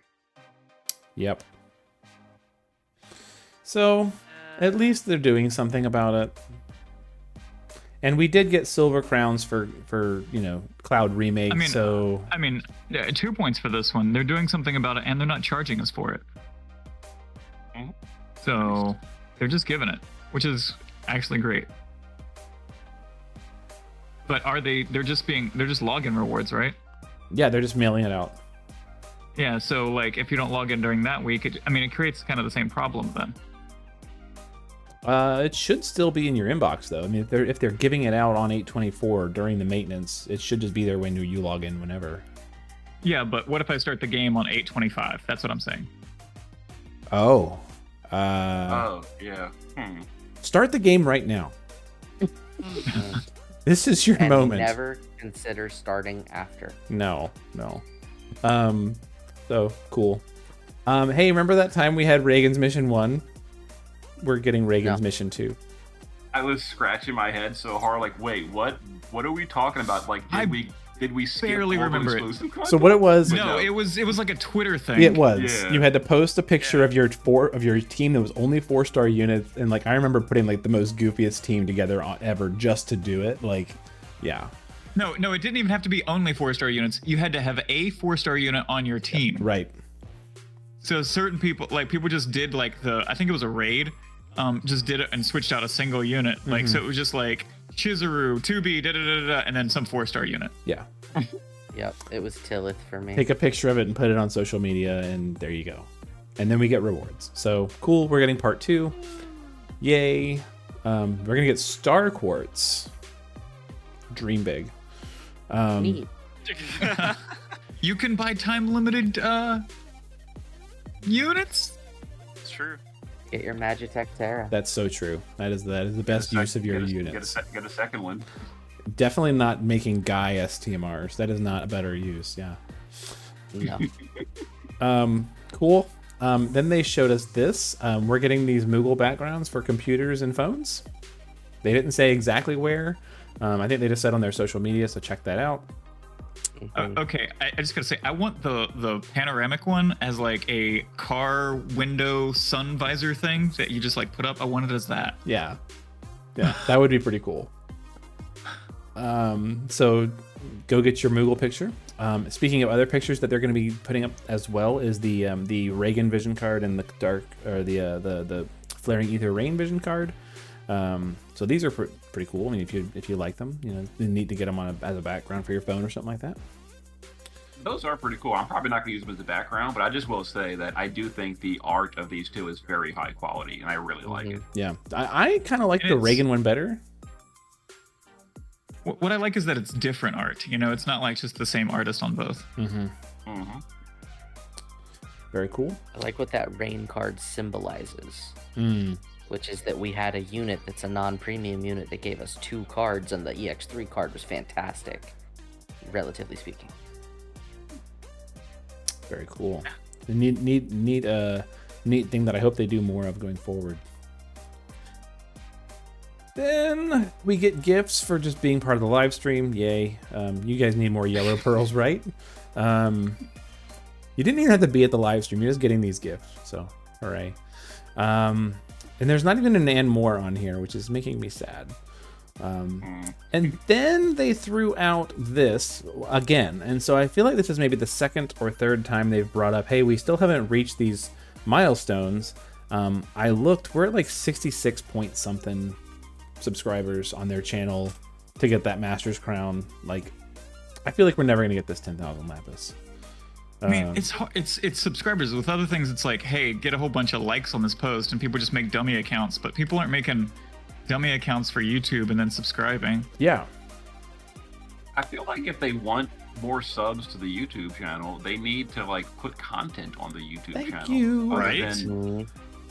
Other than one live stream per month.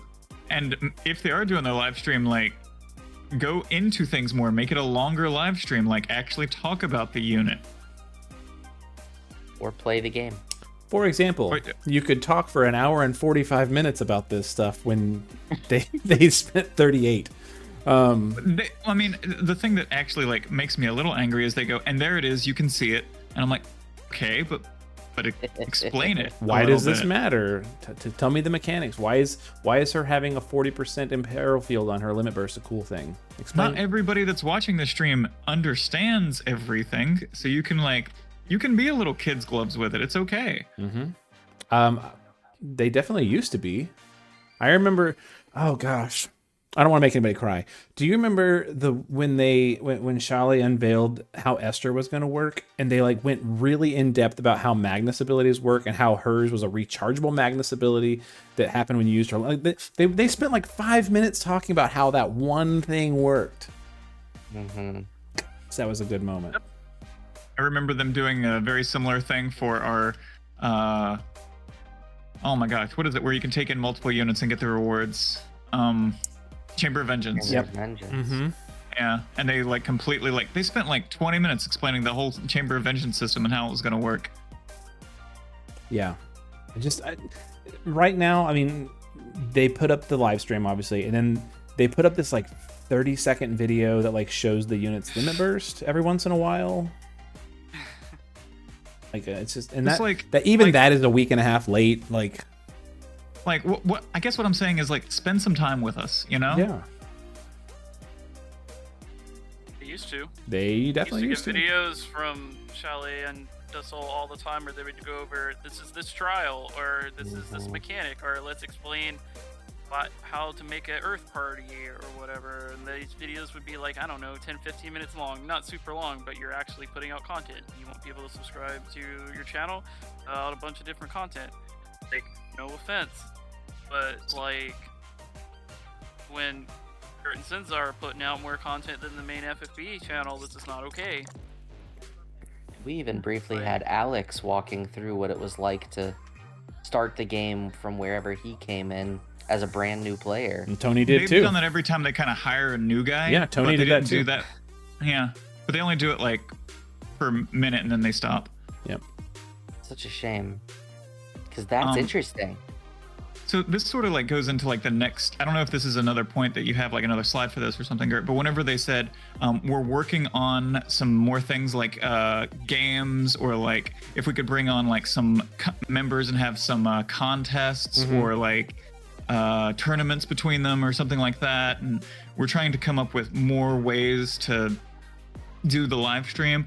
And I was like, yes, I mean there's so many different things you can do, and I know that you did some stuff on like the anniversary stream, and on previous anniversary streams I did some things like the fixed party trial and stuff like that. There's ways to do like group content and have like races, or like and invite players on and have content for a stream. It's very possible you could have like people who are members of a community and do a pull battle. Like there's so many different ways that they could stretch the stream and make it a little bit longer and just more fun.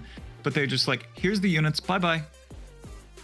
Well, I mean, to be fair, there has always been criticism about like them playing games and stuff, and then. But they do like, how much hot sauce can you drink? Right. Do you think, and this is just me being, again, just like devil's advocate kind of, do you think that maybe they're just like afraid that they would invite someone on the stream and then the person they invite would like be really unprofessional, and like, you know, they invite them to a live stream and then on live camera they start being like, why does Kier suck so bad, and make it really awkward? Do you think they're like scared of that maybe? They could be potentially scared a little bit of that. I know that they with War of the Visions, you know, they're linked, they're brother and sister games or whatever. They invite content creators on all the time, and they have them battle against each other. They have them do Q&A sessions. They're basically like recurring guests. And so at least to a certain echelon, I think that they are not afraid. They're like, we have watched your content, you know, we approve this message. Whatever you say, you know, it's okay, because we've seen your stuff and we know your opinions. So they wouldn't invite just like rando in the comment section. Except they did. Okay, I'm gonna drop this on the screen. This was not planned, right? I'm gonna drop this on the screen, so I don't know what it's gonna look like when it happens. There it is. Okay, so right, they gave me a microphone. I could have said anything in that moment, and it could have just been totally horrible. And like, if they weren't catching it and paying attention in that moment to turn that off, like, I could have just been randomly saying some BS. And I was not the only one up there. I mean, they gave Flip a microphone. They gave a bunch of people who were just standing in line microphones.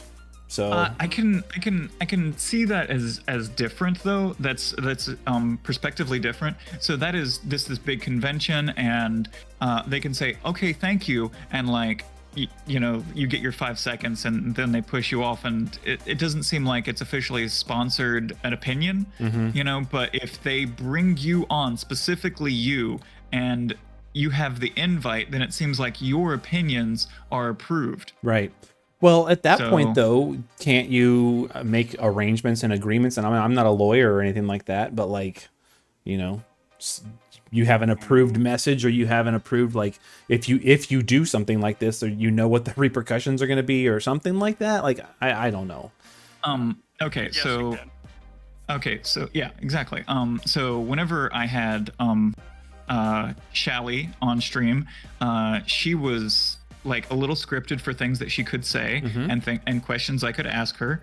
And whenever Justin was on there, it went off script, but it was originally scripted from what Justin was supposed to be asked and what like Justin was supposed to say back. It was a little scripted because, you know, it's like an official representative, and scripted is fine, you know, or like at least like these are the topics we're going to stick to. And so, yeah, they definitely know what they're doing when it comes to that respect. Yeah. So I guess this is a question for Flip and Sinzar, just because, you know, we do videos and streams and stuff like that. I mean, if they were to ask, and there was like some sort of arrangement for you to be a part of a live stream, would you do it? I'm not entirely sure. And just let me remember real quick, just clarify when I asked the question a minute ago about if someone went in there and acted a fool. I would never in my life do anything like that. Ever. Like, if they invited me, no matter how upset I am about a unit, I would never be unprofessional and embarrass them and myself on a live. Like, I would never, ever. I would keep my ranting to my own personal channel and not on an official store. But anyway, would they invite me to a live stream? Or if they did, would I do it? A live stream, literally live like that, I'd be maybe, but I wouldn't want to. Just being honest here, because I get like really nervous about live stuff. Like, you know, on videos, if I make a fool of myself or say something bad or whatever, I can just, you know, edit the video or cut it. And I do live stream sometimes, the Clash of Wills, but I am always like sweating and nervous the whole time. Like, if I mess up or look stupid, it's live, it's there forever. And then like on an official video that the whole community is watching, that watches this stuff, I would be so nervous. Like maybe, bro. I'd Our rather whole- just be like, I'd You'd be rather be in the fine. audience watching. Our whole be community fine. watches your videos, okay? But yeah, what about you, Flip? I definitely. I think that it would be a little scripted, and it would have things that you can and cannot talk about, and so, you know, I would definitely be okay with it. I'd want to know what it was about, you know? Like, if it's just to be like, hi, and wave, then I'd feel kind of, like, underused. Like they did with the fan event, where it was the digital fan event, where we just kind of, like, were background for them to, like, pose us questions, and use us as, like, a boardroom. Sounding board almost. Sounding board, yeah, and that I wasn't okay with. So as long as it's like, here, say your opinion, it's okay to say your opinion, you know, but don't like be negative. Then it's like, okay, but yeah, I would be okay with it. I want to know the terms, you know. Yeah, for me too. That would actually definitely be a part of it. Like if. So what's the one thing I really don't like is what I have to call like fake hype. Like to promote something I don't believe in. So if they wanted me to come on, you know, and like as an example, a Kier, like on the week of Kier, and hey, I want you to come on and talk about how good Kier is. I, with a straight face, couldn't do that. Like I wouldn't want to, you know, down play him, you know, on their stream or something, but I just wouldn't want to be there to fake. Like if I'm going to go on something hyped and exciting, I want to be hyped and excited for it so I can be legitimate, and I'd love to hype something if I feel it's deserving of the hype. You know what I'm saying? Which I think kind of like goes back, it would be safer and easier for them to do something like invite people on, but have a structured content for them to do, like fixed party trials or game show or something, you know? Yeah. That way it's not like, just show us your opinion. It's like, this person's on and they're on for this purpose, you know? I agree. Cool. Well, we're getting really close to 2 hours. Is there anything that we haven't somehow talked about in this time period? You completely skipped over NVA Carlet. Oh, NVA Carlet. Tell me about that, Flip. On the stream, it was asked whether or not NVA Carlet was going to be there, and I believe her name was Kina, I think, who is the producer, handed a note to them and said, you know, mention when she's coming out. And even Justin seemed a little surprised, like, oh, I guess we're announcing this. And it was at the end of this month, or at least by the end of this month, NVA Carlet will exist on our server. So I'm very excited for that. Very cool. I know lots of people who will be excited about that. Almost 8 months late. So very meta relevant at this point. Perfect meta. Yeah, she needs bust. And once it gets here, I'm going to need something new to rant about. So I need to look about what other JP stuff we got coming or we're missing, so I have something else to rant about and spam all of their media products with. Just go back to Cater, bud. Never let your love of Type 0 die. I mean, we're kind of making jokes here, but legitimately, I would love to see the skipped 7 stars added to the pool just for their STMRs. Like Lid and Jake's STMR, Cloud of Darkness's STMR. These are great STMRs that from 7 stars that we never got on Global. I'd still love to see them thin the NV pool down for banners. It's so absurd at this point in time. So, part of the reason I think they just haven't done that, and like, I know this doesn't apply to any of us, but like, let's say you're like a super casual player. Super casual. You start FFBE because you're like, I want this unit. And I've seen people come in Grit's channel and ask them this, how can I get this unit? Right? Like, well, you have to guaranteed. Get it off. Yeah. Like, well, you can't. You have to off banner it. Well, here's the thing. They remove it from the off banner. Like, you now go from, you have a chance when you're pulling to get this, so like, cool, maybe I'll get them someday and it'll be cool when I get it. they're casual player, they're still gonna care that they got it later. Like, or maybe they're not a casual player and they just like the unit. Like Sinzar likes parts. Sinzar was happy when he got the parts. Like, it's really weird because people want units to exist. Like, you don't want to tell somebody, well, you can't get that character anymore, it's taken out of the game. Like, there's that. But maybe they could do it to the EX pool and just like keep the EX pool like massive and then shrink the actual banner pool. That's what they did Yeah, before. but that's a little worse, because then if you still want that unit, it's now harder to get because you have to get specifically EX tickets. Yeah, that's fair. Like, I just don't They think do there's give a a good way lot to of fix them in it. events, though. But you could also leave them in the 1/10 pool. It's just strictly speaking for banner units. Like, I mean, you used to get excited pulling a Neo all the time, and at this point in the game's life cycle, I dread some of these Neos that I get, because is it going to be my 900th Rain and Fina? At this point, I've pulled so many of them, and locks, and even at this, like, Cetra Descendant Aeriths, like, any premium before, I don't even know at this point, Lastwell, like Dark Lineage Lastwell, any of those premiums are just so dead in the water. You kind of want them, well, I guess let's say before leader skill, so before Deoxys. Anything before a premium leader skill card is almost unusable outside of maybe for a TMR or STMR, which is exactly what we always used to say back at the 7-star era. Like, there were some STMRs and TMRs that would have been so great to have multiple copies of, but after a while you just didn't care. And even now, I wish they would put the old 5-star units back into the pool, just for the sake of getting, you know, more Imperial armors from Wilhelm, or more Force Mysterions, which are still fantastic. Whereas I just don't care about any more Noctis or Arden or anything like that. And most new players might benefit from it for a short while, but the second they pull anything that came out from Deoxys on, it's a completely irrelevant and moot thing.